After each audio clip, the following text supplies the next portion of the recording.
Steelers fans, the moves Pittsburgh is making right now are starting to show a very clear plan for the future. And honestly, some of these decisions could completely change what this team looks like heading into the season. From the Aaron Rodgers situation, to possible roster cuts, to major contract extensions for some of the young stars on this team, there is a lot happening behind the scenes that fans need to pay attention to, because Omar Khan looks far from finished. And before we keep going, make sure you hit that like button and drop your opinion down in the comments, because I want to hear from you. Do you believe the Steelers are making the right moves right now? Or would you handle this offseason differently?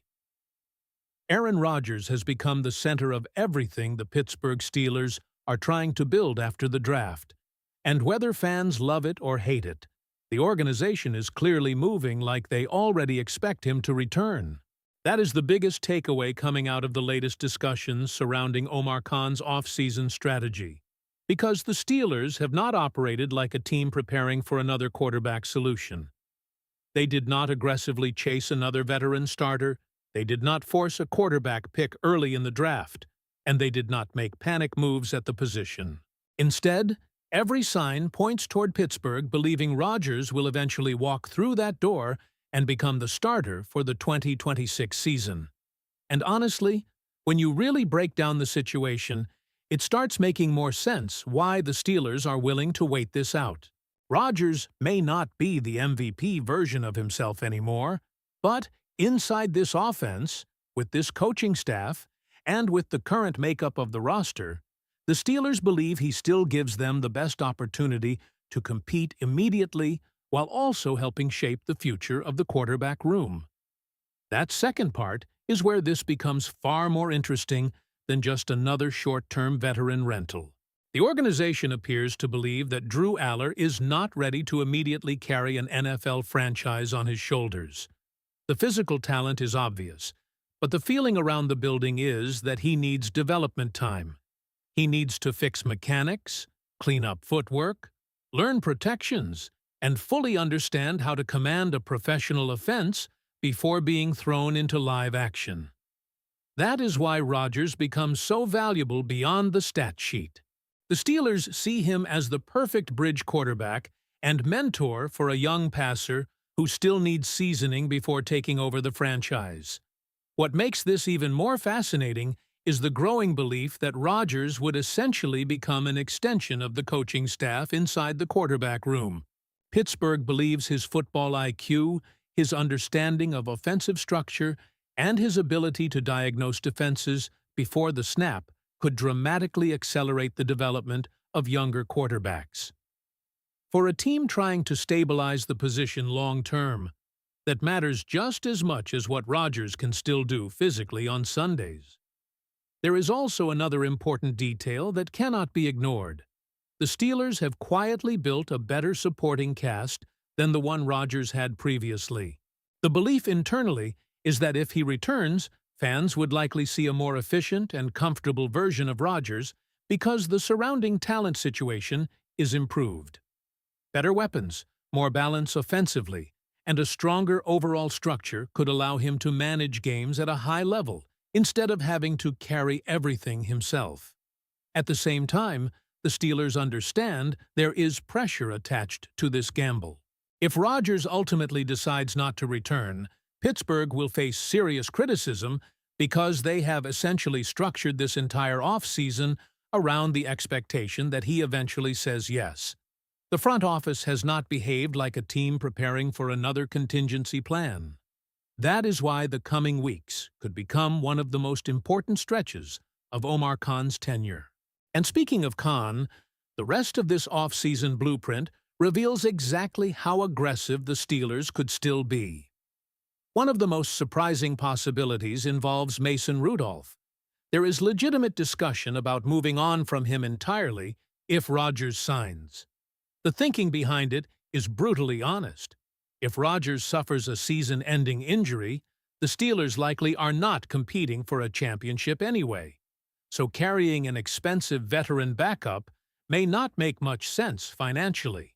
Pittsburgh could save around $3 million in cap space by cutting or trading Rudolph, And in the current NFL landscape, every dollar matters when trying to keep a roster together. The organization also appears to believe that Will Howard could eventually provide similar value as a backup while still offering more long-term upside due to his age and developmental potential. Pittsburgh already knows what Mason Rudolph is at this stage of his career. He is viewed as a capable backup who can survive stretches of games if needed, but not necessarily someone who elevates a roster deep into the postseason. That opens the door for another intriguing possibility: Cooper Rush. The Steelers reportedly view him as a potentially better fit for the quarterback room because of his familiarity with offensive concepts connected to Mike McCarthy's system. He would come cheaper, he would provide veteran knowledge, and he could function almost like another mentor for the younger quarterbacks. The idea would be to have someone who understands NFL offensive structure at a high level, while not carrying the financial cost attached to Rudolph.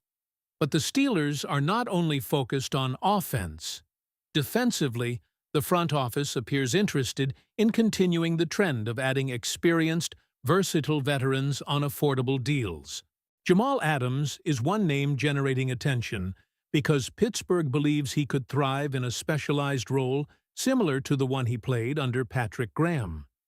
Instead of asking him to be the dominant all-pro safety from years ago, the Steelers would use him as a situational defender, a hybrid linebacker safety piece capable of operating in big nickel packages and providing physicality near the line of scrimmage. That idea becomes even more important when considering the overall identity Pittsburgh wants defensively. This team still wants to be physical. They still want to dominate the middle of the field. They still want defenders who can intimidate opposing offenses. Adams fits that mentality, especially if the price remains low-risk financially. Then there is the possibility of bringing back Elandon Roberts, which would absolutely energize part of the fan base. Roberts became one of the emotional leaders of the defense because of his toughness, his physical tackling style, and his ability to stop the run. The Steelers know exactly what he brings. He is not a coverage linebacker, and nobody inside the organization pretends otherwise, but they value his downhill mentality and believe he could still contribute as an early-down thumper in the rotation.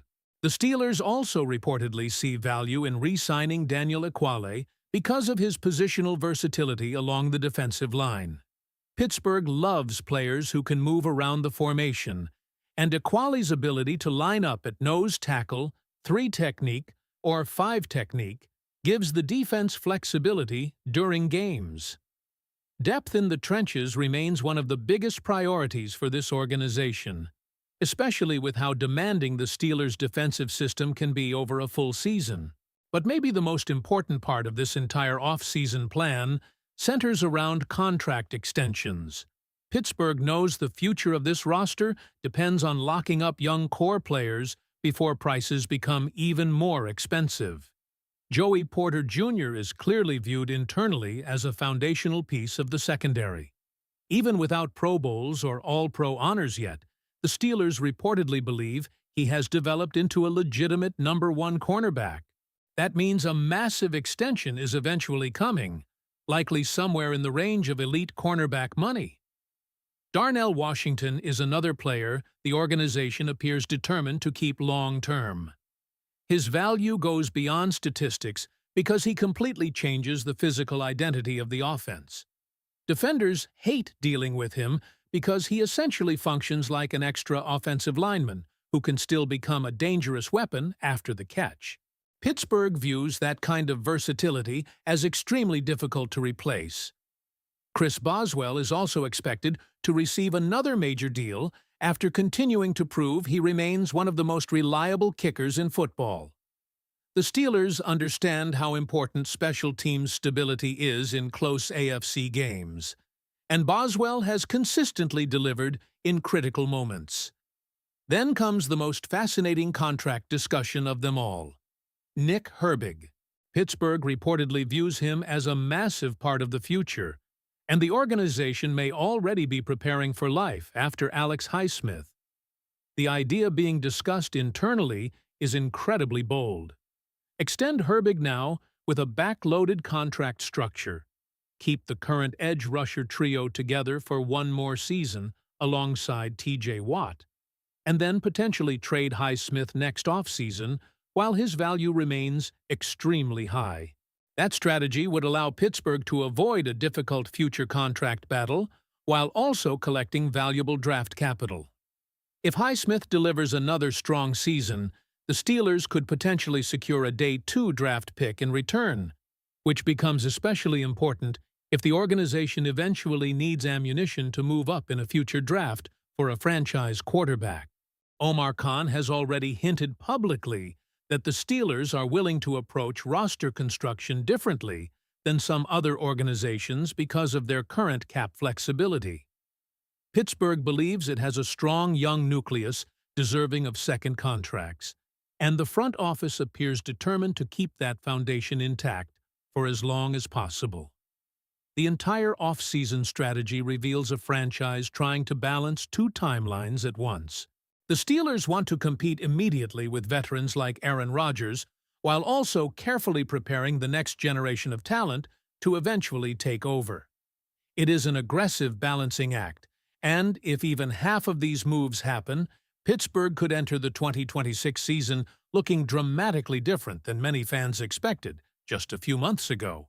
And before you guys get out of here, make sure you subscribe to the channel right now because nobody is covering the Pittsburgh Steelers with this level of detail every single day. We're going to continue bringing you the latest Steelers news, roster updates, trade rumors, training camp battles, and everything happening around this organization before anybody else. Also, smash that like button if you enjoyed today's breakdown because it truly helps push this content out to more Steelers fans across the world. And don't forget to click on the video that's currently on your screen right now, because that's where you're going to find the next big Steelers update you do not want to miss. If you want the newest information, the strongest analysis, and non-stop Pittsburgh Steelers coverage all off-season long, this is the place to be. Here we go, Steelers.